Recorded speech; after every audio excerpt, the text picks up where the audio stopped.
常言道風起於青萍之末，浪沉於微澜之間。最近太平洋這片海域風浪有點大，美國領銜的環太平洋軍演搞得轟轟烈烈，31個國家25000人，幾十艘主力艦，場面壯觀的像是一場豪門夜宴。但就在這幫人在夏威夷準備開香檳的時候，咱們央視軍情時間到，冷不丁給這頓晚宴端上來一盤開胃菜。東風17實彈起數，高清無碼首次公開。不少人看完新聞就說，大招不就是打個導彈，有什麼稀奇的？如果你真這麼想，那只能說明你看的是熱鬧，真正的门道藏在門缝裡。因为这次央视公開的表面上是東風17，實際上透露出來的是火箭軍60年發展背後的一整套邏輯。今天咱不聊參數，換一個普通人看不到的角度，看看這幾分鐘畫面背後到底藏着什麼。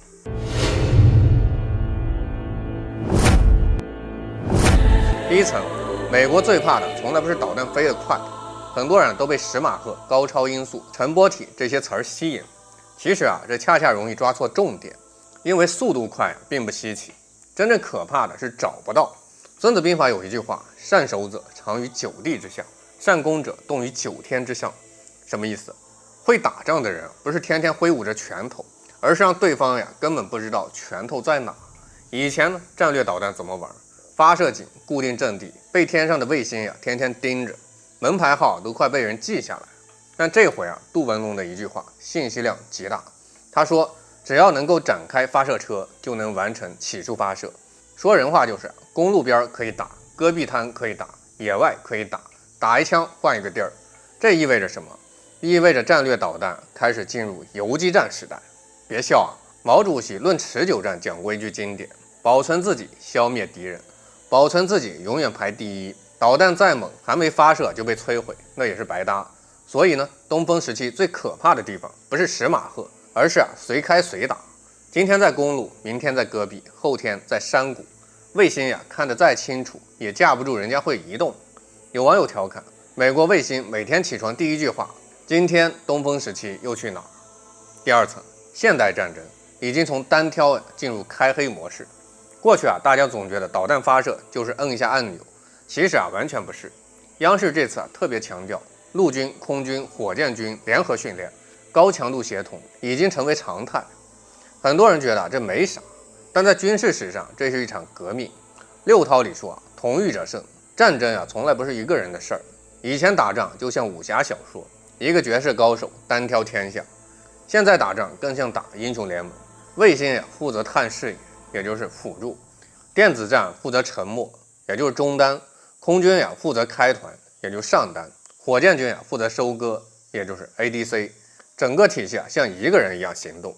這就是央視提到的4個字兒：體系成型。別小看這4個字兒，美國打了幾十年仗，最引以為傲的就是體系作戰。如今中國也開始進入這個階段，所以央視才會說，從單點突破到體系成型，這不是升級而是換代。再說第3層，真正讓反導系統頭疼的是導彈開始學會漂移。節目裡一個不起眼的小東西引起了很多軍迷的注意：小彈翼。東風17有，疑似升級版的東風26也有。杜文龍特別強調，凡是帶彈翼的彈頭一定要注意，為什麼？因為它會漂移。傳統彈道導彈像籃球，軌跡基本固定，而帶彈翼的高超音速滑翔彈更像打水漂。錢學森當年提出陳波體概念的時候，很多西方專家還不理解，現在終於明白，原來導彈也能玩蛇皮走位，邊飛邊轉向，橫向機動，縱向機動，最後階段突然變軌。這意味着啥？美國所有的反導系統都需要提前計算彈道，結果就是人家飛着飛着突然說不好意思我換條道，反導系統瞬間就開始懷疑人生。所以真正讓五角大樓睡不着的不是快，而是既快還不講武德。第4層，東風17公開可能意味着後邊還有更大的牌。軍事圈有一個規律當一代裝備開始頻繁的公開，往往意味着更先進的東西已經在道上。2015年東風17首次亮相，10年過去，現在開始公開發射狀態，很多軍迷瞬間想到了一個詞兒：東風27。網上甚至流傳一句順口溜：東風17是航母快遞，東風26是關島快遞，17加26會不會等於東風27？當然，目前官方沒有實證，但軍事分析終究還是以官方消息為準。不過有一點值得注意，今年恰好是火箭軍前身第二炮兵成立60周年，也是93閱兵的重要節點。按照以往規律，每逢重要年份總會有驚喜，所以很多軍迷都在搬着小板凳等待。真正的大戲會不會還在後邊？第5層美國航母為什麼越來越少靠近第一島鏈？很多家人不明白為什麼偏偏在這個時間點公開。接下來我把當下所有人都能看見卻少有人串聯起來的痛點全部鋪開，讓大家看懂我們亮出東風時期的時代背景，明白為何此時亮劍絕非偶然。2026年環太平洋軍演定於6月24號至7月31號，整整1個多月，31國軍艦齊聚夏威夷，羅斯福號核動力航母領銜全場，反潛、制海、兩棲登陸全科目演練，明晃晃針對印太布局。不止環太軍演，同期美軍同步開啟堅毅之龍、勇敢之盾2場大規模聯合演習。美軍提升中程導彈系統，暗鷹高超音速武器持續部署第一島鏈，依托日本、關島2大樞紐搭建多層封鎖網。追溯歷史對比，痛點衝擊力直接拉滿。1996年時候，台海危機，美軍2艘航母毫無顧忌橫穿台灣海峽，彼時我們缺少能遠程制衡大型海上艦艇的裝備，面對遠洋艦隊束手無策。可放到2026年，美軍航母再也不敢貿然抵近第一島鏈核心海域，常年停靠關島、日本橫須賀，最遠僅暫穿行巴士海峽，絕不敢深入近海。這背後藏着全網很少有人講透的痛點。過去數十年，美國依靠航母編隊、全球反導系統構建霸權護城河，薩德、宙斯盾、標準系列攔截彈層層設防，妄圖憑借傳統彈道導彈、可預判的拋物線彈道，牢牢鎖死西太。此前美軍還在澳大利亞常態化部署暗鷹高超音速導彈，最高速度17馬赫，射程3800公里。對外宣稱專門針對區域大國實施遠程遏制。一場高超音速軍備競賽已然拉開帷幕，一邊是31國抱團海上示威，一邊是對手加速部署高超音速武器，加固島鏈封鎖，雙重壓力疊加之下，恰逢中國戰略導彈部隊組建60周年節點，央視選擇6月20號放出東風17完整發射實況，絕非心血來潮的國防宣傳，而是一套完整的伐謀伐交的戰略布局，完美契合《孫子兵法》上兵伐謀，其次伐交，其次伐兵，其下攻城的頂級謀略。這裡再補充個小眾視角，很多人只會對比導彈性能，卻忽略一個關鍵的時間巧合。7月1號，火箭軍迎來成立60周年。1966年7月1號，在美蘇雙重核訛詐、外部全面封鎖的絕境下，經毛主席批准，周總理親自命名，第二炮兵正式組建。彼時一窮二白，連基礎導彈研發都舉步維艱。如今東風家族枝繁葉茂，60年從無到有，從弱到強，單點突破到全域體系成型。本次曝光東風17、東風26D，既是60年歷建的成果匯報，更是提前鋪墊新一代高超音速裝備東風27亮相的預告。同志們，60年在歷史的長河中不過弹指一揮間。從當年的土法煉鋼到如今的晨波滑翔，我們走過的這條道本質上是把生存權牢牢攥在了自己手裡的路。很多人問東風家族為什麼這麼頻繁的漏料，其實答案很簡單，當你的底牌足夠厚重，你就不需要時刻去證明什麼，只需要在關鍵時刻雲淡風輕地亮出那柄倚天劍，自有清風拂岗，自有明月照江。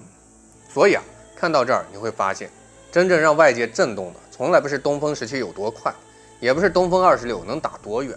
更不是東風27會不會出現，因為這些都只是樹葉，而隱藏在樹葉背後的才是真正的參天大樹。60年前，在那個連飯都吃不飽、工業基礎幾乎一窮二白的年代，面對核訛詐，面對技術封鎖，面對大國圍堵，中國第二炮兵在戈壁荒灘上起家，沒有現成經驗，沒有外國援助，有的只有一句樸素的話：別人有的我們也要有。於是從東風1號到東風5號，從東風15到東風21，再到今天的東風17、東風26，整整60年，一代人吃了3代人的苦，一代人走完了別人幾代人走過的路，終於讓東風家族從無到有，從弱到強，從單點突破到體系成型。周易有缘，窮則變，變則通，通則久。今天的中國已經不再是1996年的中國，今天的火箭軍也早已不是60年前的第二炮兵。曾经別人把航母開到家門口，耀武揚威，而如今別人依然擁有強大的艦隊。但時代已經悄然發生變化。我是白飯大招，點讚關注，下期再見。在我身後，数枚新型導彈正在起數，智能化程度更高，機動性能更強，火力打擊更加的精確，具有全天候、无依托、強突防的作戰優勢。從固定點火到隨機發射，從定點備戰到全域射戰的跨越，導彈裝備完成從無到有、從弱到強、從單點突破到體系成型的質變升級。现在就在火箭軍某野外訓練場。那在這次火力突擊的過程中，我們可以看到，各作戰單元不僅要密切協同，完成多波次的火力打擊，同時還要隨時做好防強電磁干擾、防精確打擊等特情處置。新裝備的列裝也使得指揮鏈路更加的精簡，極大縮短了形成火力的時間，同時也打破了地域、陣地、氣象等條件的限制，使得一大批緊貼戰場的戰法訓法不斷湧現。真正實現了從固定點火到隨機發射，從定點備戰到全域射戰的跨越。裝備的迭代升級，本質是科技實力的硬核落地。近年來，東風17、東風26D、東風31、東風61等一大批我國自主研發的新型主戰裝備列裝常態參訓。這裡是西北戈壁深處，一場多軍兵種聯合訓練正在進行。除了陸軍、空軍多支作戰力量以外，火箭軍某旅也同步編入了訓練體系，全方位磨練合同訓法。在我身後，火箭軍各單元正在按照作戰編組有序機動，他們全程保持巡邏待戰狀態，可以隨時根據指令切換作戰模式。對於火箭軍官兵來說，像這種高強度多軍兵種協同的實戰化訓練已經成為了常態。中國戰略導彈部隊組建60年來，導彈裝備完成從無到有、從弱到強、從單點突破到體系成型的質變升級。